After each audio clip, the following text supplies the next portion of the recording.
Assalamualaikum warahmatullahi wabarakatuh. Kami dari kelompok 2 akan menjelaskan tentang tahapan perkembangan peserta didik secara individual pada masa dewasa. Saya Lia Safriani akan menjelaskan bagian pengertian masa dewasa. Masa dewasa dini juga disebut pula dengan ialah adult yang berasal dari kata kerja Latin, seperti juga istilah adolescent yang berarti tumbuh menjadi kedewasaan. Akan tetapi, kata adult berasal dari bentuk lampau partisipal dari kata kerja adultus yang berarti telah tumbuh menjadi kekuatan dan ukuran yang sempurna atau telah menjadi dewasa. Oleh karena itu, orang dewasa adalah individu yang telah menyelesaikan pertumbuhannya dan siap menerima kedudukan dalam masyarakat bersama dengan orang dewasa lainnya. Istilah dewasa merupakan organisme yang telah matang, tetapi lazimnya merujuk pada manusia. Baiklah, perkenalkan, nama saya Lina Murseha, NIM 2061942. Di sini saya akan melanjutkan presentasi dari presentator pertama, yakni tentang karakteristik masa dewasa. Seperti yang telah dijelaskan di awal, masa dewasa adalah masa di mana awal seseorang di dalam menyesuaikan dirinya terhadap pola-pola kehidupan baru, terhadap harapan-harapan sosial baru. Nah, masa dewasa itu juga disebut sebagai masa sulit bagi seorang individu. Nah, ciri-ciri masa dewasa yakni yang pertama, di dalam masa pengaturannya itu seorang dewasa akan mencoba-coba sebelum menentukan mana yang cocok, mana yang sesuai buat dirinya, mana yang memberikan kepuasan, kenyamanan terhadap dirinya. Yang kedua, dalam masa usia produktif, masa dewasa adalah masa yang cocok untuk menentukan pasangan hidup, bukan lagi masa untuk bermain-main. Dia masa yang serius untuk menentukan kedepannya dengan siapa pasangan hidupnya, yang seperti apa. Kemudian yang ketiga, dalam masa bermasalah. Nah, masa dewasa ini dikatakan sebagai masa yang sulit dan masa yang bermasalah. Ini dikarenakan seseorang itu harus mengadakan penyesuaian dengan peran barunya, peran dewasanya. Kemudian yang keempat, masa ketegangan emosional. Kondisi emosional sudah kerap tidak terkendali. Dia cenderung bersifat labil, resah, mudah memberontak. Emosinya sangat bergelora, mudah tegang.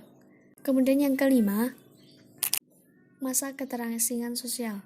Nah, pada masa dewasa ini adalah masa di mana seseorang mengalami krisis isolasi. Dia merasa terisolasi, merasa terasingkan dari kelompok-kelompok sosial. Kemudian yang keenam, dalam masa kekomitmenan.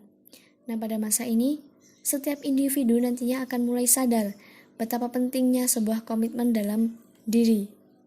Kemudian yang ketujuh, masa ketergantungan. Nah, masa ketergantungan ini masa di mana seseorang harus belajar untuk tidak berketergantungan terhadap orang tua atau organisasi instansi yang mengikatnya. Dia harus bisa mandiri. Kemudian yang kedelapan, ada masa perubahan nilai. Nilai yang dimiliki seseorang ketika dia berada pada masa dewasa berubah. Nilai akan berubah karena pengalaman dan hubungan sosialnya semakin meluas. Kemudian yang ke-9, ada masa penyesuaian diri dengan kehidupan barunya. Kemudian yang ke-10, ada masa kreatif. Nah, mengapa sih dinamakan masa kreatif? Nah, karena pada masa ini seseorang itu bebas untuk berbuat apa yang mereka inginkan. Namun bebas di sini dimaksudkan adalah mengukur atau menggali kekreativitasan yang ada dalam diri seseorang tersebut. Nama saya Maya Dwi Febriani, NIM 206190045. Di sini saya akan menjelaskan tentang tahapan perkembangan masa dewasa. Yang pertama yaitu masa dewasa awal yang berumur 22 tahun sampai dengan 40 tahun. Masa dewasa awal adalah masa pencarian kemantapan dan masa reproduktif, yaitu masa yang penuh dengan masalah dan ketegangan emosional, periode isolasi sosial, periode komitmen dan masa ketergantungan, perubahan nilai-nilai, kreativitas dan penyesuaian diri pada pola hidup yang baru. Selanjutnya yang kedua yaitu masa dewasa madya yang berumur 40 tahun sampai dengan 60 tahun. Masa dewasa madya merupakan masa yang penuh tantangan karena kondisi fisik yang mulai mengalami kemerosotan, yaitu mulai menipisnya rambut kepala, kerusakan pada gigi, menurunnya sensitivitas pendengaran, penglihatan, dan lain-lain. Selanjutnya yang ketiga, masa usia lanjut. Usia lanjut merupakan periode penutup rentang dalam kehidupan seseorang. Masa ini dimulai dari umur 60 tahun sampai mati, yang ditandai dengan adanya perubahan fisik dan psikologis yang mulai menurun.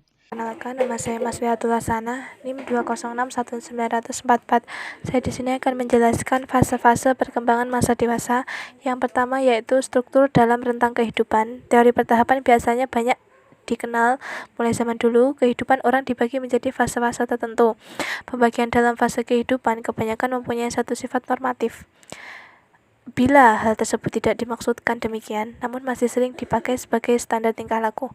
Yang kedua yaitu jenis teori pentahapan ada dua. Yang pertama Erikson yaitu masa remaja, yaitu masa penemuan identitas seseorang sekaligus memasuki masa dewasa awal yang ditandai dengan penemuan intimitas atau isolasi.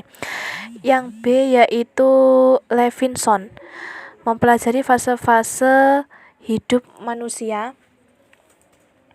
Yang E yaitu tugas perkembangan masa dewasa pada dewasa muda, yaitu tugas-tugasnya. Yang pertama memilih pasangan hidup, belajar hidup bersama, memulai hidup berkeluarga, memelihara dan mendidik anak, mengelola rumah tangga, memulai kegiatan pekerjaan, bertanggung jawab, menemukan persahabatan dalam kelompok. Jika sudah, tugas-tugas perkembangan pada masa usia lanjut. Yang pertama, menyesuaikan diri dengan kondisi fisik, menyesuaikan diri dengan situasi pensiun, menyesuaikan diri dengan kematian, membina hubungan dengan sesama usia lanjut, memenuhi kewajiban, memelihara kondisi dan kesiapan menghadapi kematian. Sekian presentasi dari kelompok 2. Kurang lebihnya mohon maaf. Wassalamualaikum warahmatullahi wabarakatuh.